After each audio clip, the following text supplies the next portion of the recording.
Yeah. So that's why there's that prayer life. Okay, we're constantly helping ourselves to be in right union with God, our minds and our heart. So in religious life or priesthood, there's that continuous union with God. Now, this one's a bit more tricky, but you kind of mentioned it already. Yeah. Yeah, but also what you said, all of these are really God-centered, but in the single life, God is their source of love and energy, but they channel that out through an apostolic work. There's a certain cause that moves them very much. Okay? An example of this is, there's a friend that I know who, she's single, but dedicated. This is a full-time commitment for lifetime. And she has a great love for children in foster care system. So her primary love is, of course, God, but it channels out to a certain cause that moves her very deeply. Okay? All right, so what's the difference? It's the primary relationship. Okay, very good. All right, and then as you look at these different life sources, right, different people benefit. Different people need this kind of relationship. This different lights, right? And in a similar way, our vocation benefits a lot of different people. So there's an impact that is made. So who do you think benefits from the marriage?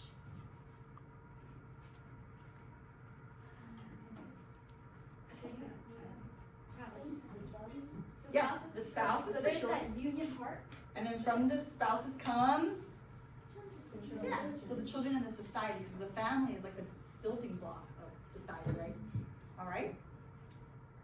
What about the religious? Who benefits from that? People. Yep, yeah. God's people, right?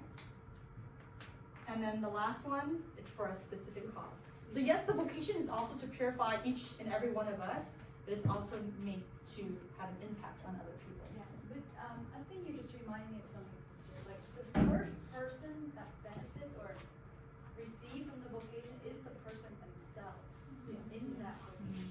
Yeah, and then God didn't call us because we're holy. God calls us because we need to be. We need to be holy. So we need to be. This is our pathway to holiness.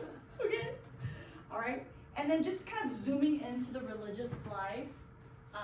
Right, because there's so many, like there's Sister Grace, there's Love of Holy Cross, there's Dominicans, thousands of different communities out there. Yeah. And why? Why is there just so many different communities out there? Well, each of us reflect Christ in a different way, okay? So for instance, let's read it all together. You might see Christ reflected through the Holy Cross. So we have our Franciscan brothers and sisters. Yeah, you just sense this poverty, right? Just the way they dress, the way they eat.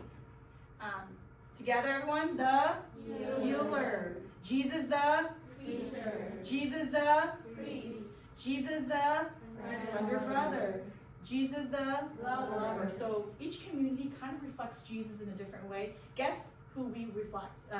What aspect of Christ do we reflect? How did you know? Lovers of the Holy Cross, right?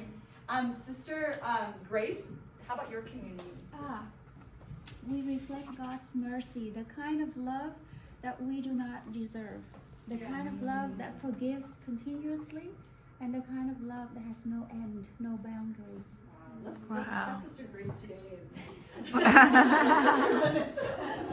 reminds me that like justice is what we deserve, mercy is when God gives us what we don't deserve.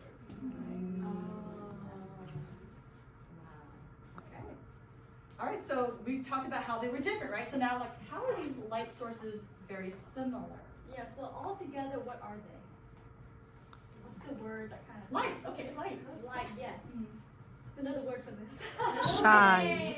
Okay, yes. Oh, we're going back to this, right? We're going back to this? Yeah, yeah. How are, like, what are they in terms of, like, the church? Vocation. There you go. Vocation. Yeah! Yeah. See, we're like steering to church now. Okay, yeah. So these are our vocations, right? Father mentioned there's a difference between vocation and occupation. What's the difference? I think This is a pop quiz. Does it work? This is a pop quiz. Pop quiz of what Father said earlier. Yeah. What did Father's Day was kind of like the difference? I guess like I was thinking like one is like a job Yeah. that you like make money from, but then one is like you're willing to do it, like you volunteer to do it, but in your You get no they income. rent- no income, but like your source is from God. Oh, that's definitely true. The source is from God. Yeah. And there's a truth to that. Sometimes the work is not about money. Yeah. The way that it just makes sense for me is that occupation is what you do, vocation is who you are. Oh. It's almost like if it's a calling, you cannot not follow this. You know, there's a restlessness within. It's like you're made for this. So it's very much integrated into you as a person. What's that Moana song? And he calls me. And no one. Someone you don't know that song? Oh, you do? Okay. Alright, so I'll just share a little bit about my journey, how I've come to discover who I am and what's my calling. So growing up, I went to Tunyi and Yoli, all of that in Georgia. Ooh, anyone from Georgia? Yeah, Okay, it's that's huge. It's huge, yeah, like 1,000 something. Yeah, there's one thing. Yep. And so, so I know about God. I know a lot about God up here. But I didn't really know God down here. Okay? And there's a huge difference, right? When you know about someone, and to actually know that person. So I've kind of went through the routine and the momentum of Tunyi and Yoli until confirmation hits. Anybody confirmation yet? Confirmed yet? Okay. All right. So we know we're gonna have this retreat, right? 3 days away from home.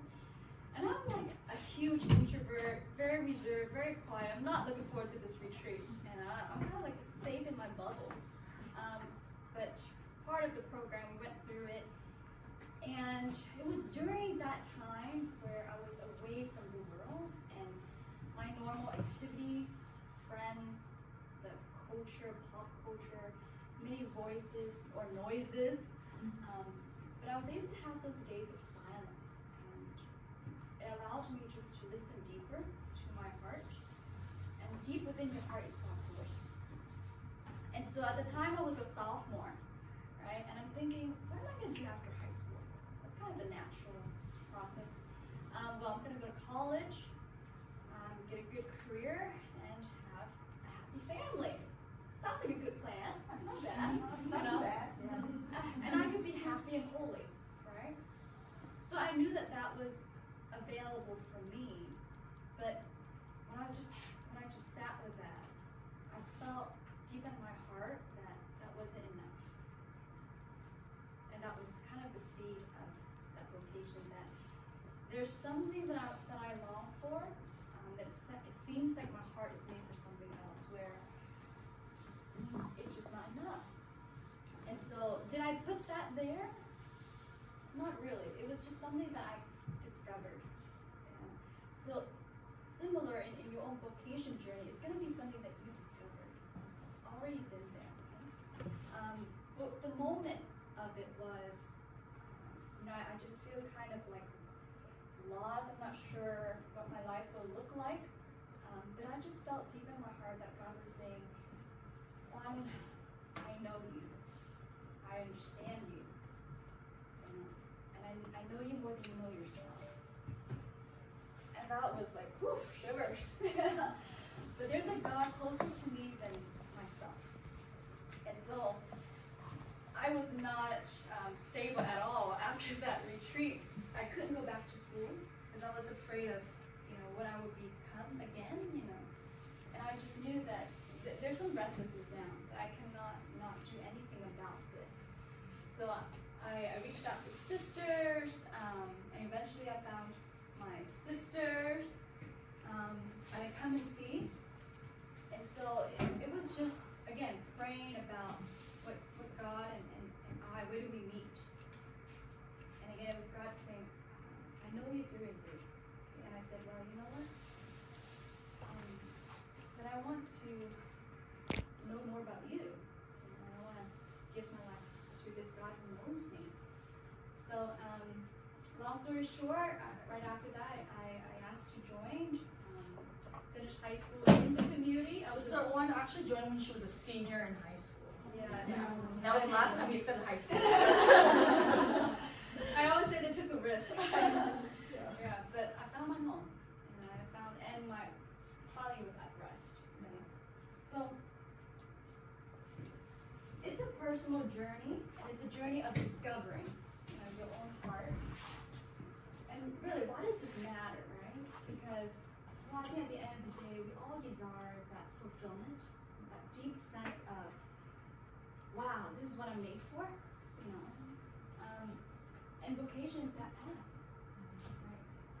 So when it comes down to it, let's just break it down. Vocation is your particular unique way of loving, your own. Okay? And even though we're in the same religious community, sister has her own way of loving, and expressing her love to God and others. And really, it's about you. Like, what is your particular way of love? How do you know it's your vocation? Like, what are the signs that you found it, you discovered it? Let's read together, okay? That's when you are most yourself, most fulfilled, and most life-giving. So vocation has this aspect of life-giving to yourself, but also to others. And so that's why, like, the single life sometimes can be tricky. Because people are like, I don't want to commit to anybody, to anything. That's not exactly a vocation, Because vocations allows you to have an actual impact or difference in the world and people. It's ways that you're generous. So God is calling you today, right now. And each one of you have that vocation, that pathway to love. So how do you come to know? All right, so how do you discover your vocation, right? So we kind of shorten it to these 4 secrets. They all start with the letter P. 4 words that start with the letter P that will help you to discover your vocation. So how about you think with your group 4 words that begin with a P. I think Father mentioned some of it. Sister kind of mentioned it in her story. 4 words that begin with a P that will help you discover your vocation. Okay, so you have a minute to brainstorm your group. So I learned this from one of the Dominican sisters. So in your heart, H-E-A-R-T, there's a special ear. E-A-R. But you didn't know that. And it's a place where you and God meet. Yeah. And also, when you're talking about the call, right? Jesus is calling you, then that means someone is speaking or someone's inviting, and there has to be someone to receive that, right? And so that's in prayer. That's made known when you're a little silent. All right, so that's number 1 was prayer. The second one is passion, right? So all of us have different passions. All of us have desires. Some desires are deep, some desires are shallow, they come and they go. Can you think of a shallow desire that might come and go? Money, sometimes. Well, yeah, money is, it comes and it goes. Or some people who have a lot of money. Food, You get full and you get hungry again. yeah. Like I'm craving boba right now, but later in the evening I might not, right? So it comes and it goes. Let us know, sir. I'm craving boba. All right, so those are like the shallows, right? Like what you're gonna wear, what school you're gonna go to, and things like that. But there are desires that are deeper, passions that are deeper, that are really just kind of deep-seated in there. That Consistent, like it just stays. that just always stays. Can you think of those deeper desires that might be kind of ingrained in you? Like desire God. Oh yes, the desire for God. It's definitely a deep desire. Yes? Like to learn. To learn. Yeah. Okay, yeah, this was created. Yeah, I mean there's a deep spiritual aspect of that because God is truth, goodness, and beauty. So there's always going to be a part of us, especially our minds, that's always gravitated towards truth. And that's the only way that it would be satisfied. So that knowing, because I resonate with that, it's because deeply we are drawn to truth. We're drawn to that aspect of God. And some people, they're just really passionate about like pro-life things, or like they're just passionate about some sort of movement, or passionate about just being a mother. Like some people are just like, they just want and love children, okay? So there are lots of Desires and passions, some of them are shallow, you mentioned. They come and they go, but some of them are deeper desires, okay? Actually, for me, growing up, I always wanted a family. Like, I always wanted a husband, I wanted children. But then the thing is that was definitely a desire of mine. It was actually a deep desire of mine. But as I continued to pray and just ask God for more clarity, there was an even deeper desire. And it really was giving my life to God. And I realized that, yes, I desired family, but I realized that this deeper desire of discovering and loving God, I realized God was showing me a different way to see family, right? Not just a husband, not just physical children, but I see all of you as like my sisters. And everywhere we go, there's a sense of family, and and we call each other sister, and like there's On good days. And on good days, and bad days, we just don't even look at each other. And the thing about this passion is, and our desires, right? These shallow desires will fulfill us. We're happy, but these shallow desires are, this happiness is fleeting versus there's a deeper sense of joy when these deeper desires are fulfilled. So pay attention to that as you're discerning your vocation. What brings you deep joy? Okay. All right. So number 1 was prayer. 2 was passion. Number 3, we said people, right? And so part of the discernment is, maybe talk to the people that are living in that vocation. For example, like what is it actually like in daily practical life? So for those who are interested in just trying to see what religious life is about, they never just go in right away and become a sister.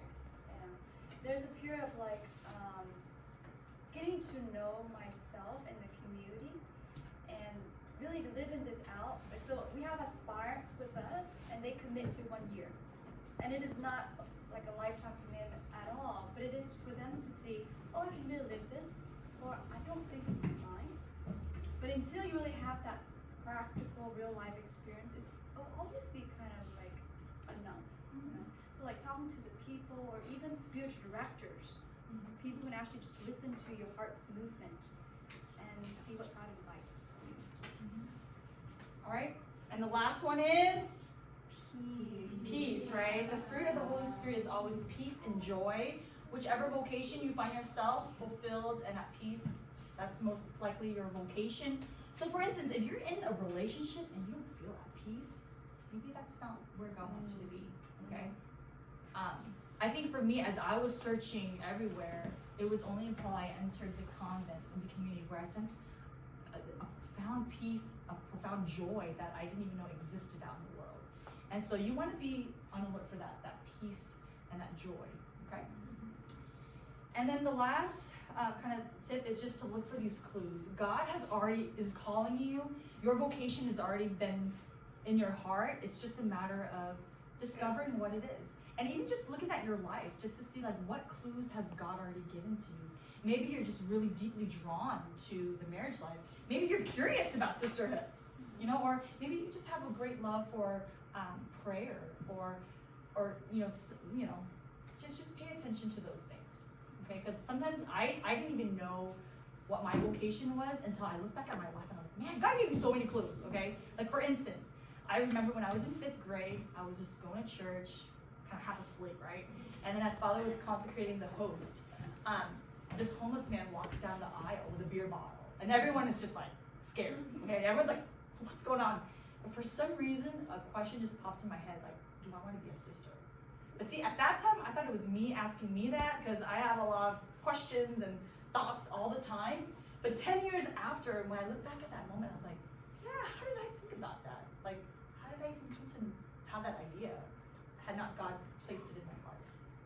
And then another sister in our community, right? She just happened to go to church and somebody was like, hey, have you ever thought about being a sister before? And she's like, no. Like, no. And then 2 people asked her. And then she's like, okay, you know what? If another person just asked me, I'll just think about it. I'll pray about it. And then a 3rd person happened to ask, and she's like, okay. And that was just her vocation story. And so sometimes we think God speaks through like thunder, lightning, or the earth shakes and you're gonna know, but it really is, God just speaks to you subtly, like just your deeper desires. God sending you people, God sending you sisters, or just coming to a come and see to see like, yeah, why would people just forego marriage for this? You know? Or if say you go to retreat and you discern that religious life is not your vocation, that's actually also good discernment. Yeah, at least you know So what's you're going able on to for find you. what is not yours is to say a little bit closer to know what it is. Yeah. Like I don't want to point you out to thing, but I know you came to our come and see like 10 years ago or something. Right? Yeah, and there's a sense of 6 years clarity. ago, actually, 6 years ago. 2018. Yeah. And then we went to the one in New Jersey, Tennessee, New Jersey too. Oh, okay. See, there you go. So just So kind you of were like, exploring. for sure. Yeah. No regrets now, right? Why whenever I don't know. Dad would like, whenever I go to come and see, I would fall asleep.